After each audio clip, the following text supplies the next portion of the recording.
278. The Family. Chalcedon Report number 406, May 1999. In the 20th century, we have seen 3 new observance days added to the Christian calendar: Mother's Day, Father's Day, and, to a lesser degree, Children's Day. These days are not without good reason. However, in the earlier years of this century, some opposed all 3 as non-biblical.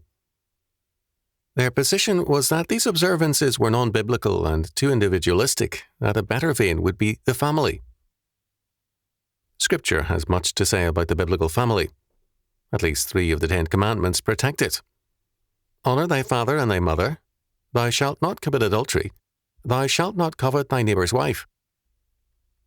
Biblical law requires the dowry, a sizable amount, as a wife's protection against abandonment. This protected the girls in the family, in that the bridegroom had to accumulate considerable wealth before marrying to provide a dowry. Godly sons were protected by an inheritance. The oldest godly son received a double portion to enable him to care for his parents. Lacking sons, daughters could inherit a man's assets.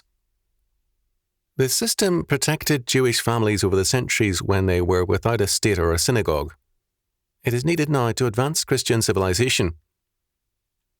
Since the family is the focus of 3 of the 10 commandments, it seems strange that it is so much neglected in preaching and teaching.